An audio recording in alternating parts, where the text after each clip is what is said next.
You finish a long day, exhausted. Your calendar was packed, your inbox got replies. You were busy. But when you look back, there's a hollow feeling. What did you actually accomplish?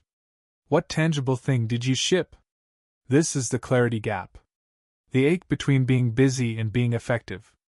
It's the universal signal that you've been managing chaos instead of creating progress. And the common advice is wrong. It tells you achievers have superhuman discipline. That's a myth. They don't fight distractions harder.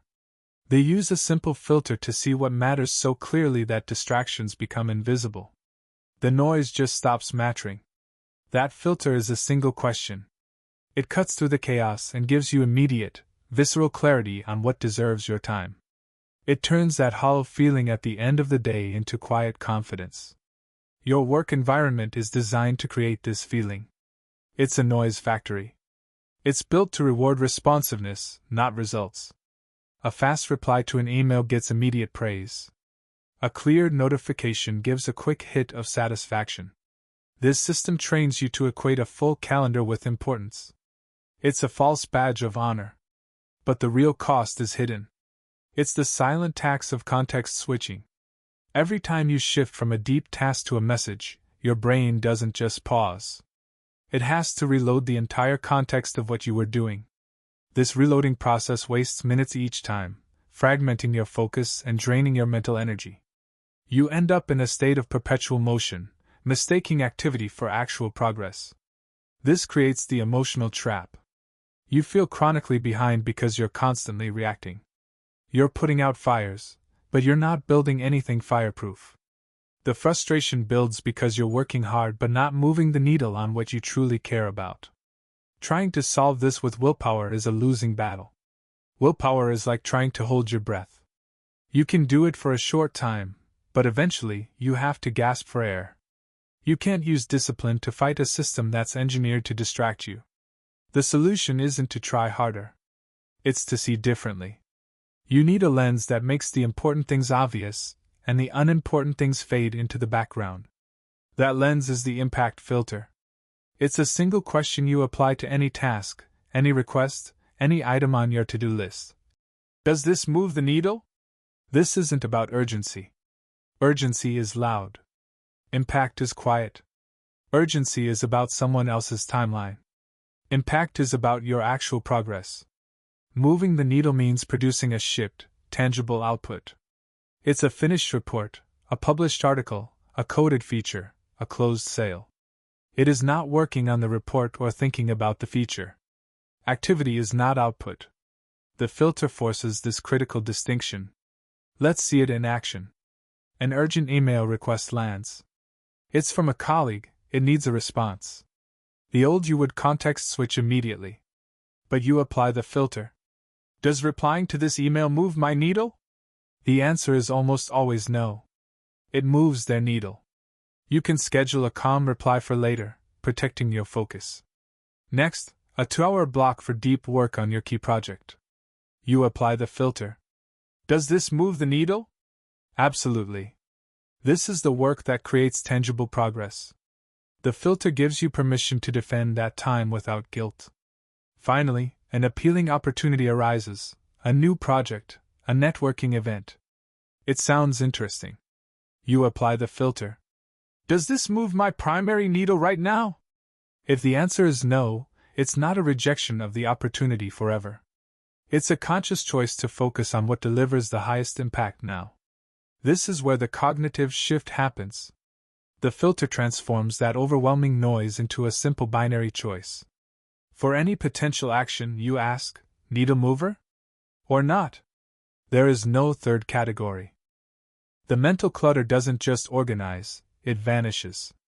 The emotional state this creates isn't frantic hustle. It's the quiet click of a lock. It's calm, decisive focus. You stop reacting to the panic of others and start acting on your own priorities.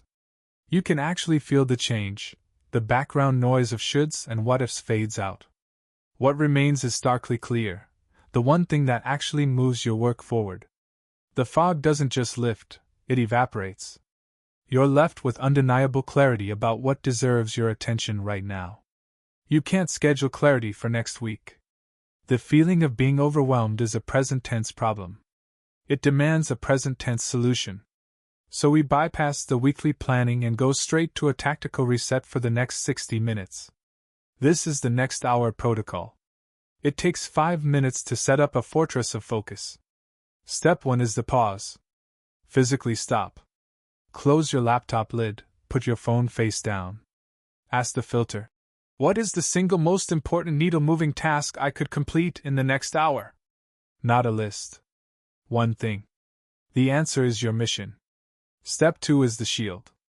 This is the active defense of that mission. For the next hour, you are unreachable. Turn off all notifications. Put a do not disturb sign on your chat. This isn't rude, it's professional. You are protecting your capacity to create your best work. You are making a trade, 1 hour of perceived unavailability for 1 hour of undeniable progress. Step 3 is the filter in real time. For the next hour, any incoming request, an email, a message, or a colleague stopping by, gets mentally run through the filter before you engage. Does this move my needle? If it doesn't, it gets a polite, I'll get to this later. No guilt. You are simply honoring the commitment you made to your most important work. This protocol is especially for those who say their job is reactive. The filter is your tool for managing that reactivity. It doesn't mean you ignore people. It means you stop letting their urgency automatically override your importance. You batch your responses for later, preserving your focus blocks. The immediate payoff is visceral. It's the relief of 1 hour where you know, without a doubt, what you are doing and why it matters. You experience unambiguous progress. That feeling builds its own momentum. This is where the real identity shift happens. You stop being a busy person and become a person who ships. You start ending days not with a long list of crossed-off tasks, but with a short list of tangible outputs you created. The report that got published, the feature that shipped, the proposal that closed. The liberation isn't in doing more, it's in the guilt-free ignoring. You know exactly what to let slide because you're crystal clear on what to hold onto. This clarity compounds faster than you'd expect. Each day you use the filter, the mental effort decreases. What begins as a conscious question becomes an automatic lens. After about 2 weeks, you stop deciding. You just see the world differently. Distractions don't register as options. The noise fades into the background without effort. Your focus sharpens naturally. Scattered weeks transform into a coherent narrative of focused progress. You end each day with concrete evidence of what you accomplished, not just what you worked on. The theory is useless without the test. So here is your instruction: run the next hour protocol. Not tomorrow. Not later today. The moment this video ends. Your mission is 1 hour of work filtered for pure impact. For many of you, this will feel foreign. Most people have never worked with this level of intentional focus. That's the point. This is your reveal. Your choice is now binary: continue operating in the noise, or claim your clarity.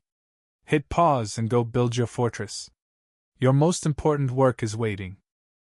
If this video resonated with you, if you've felt the weight of distraction, the pull of everything demanding your attention, subscribe. Because here's the truth: you're not alone in this. And there are more videos coming that dive deeper into what it actually takes to build something meaningful. Like and subscribe. Thanks.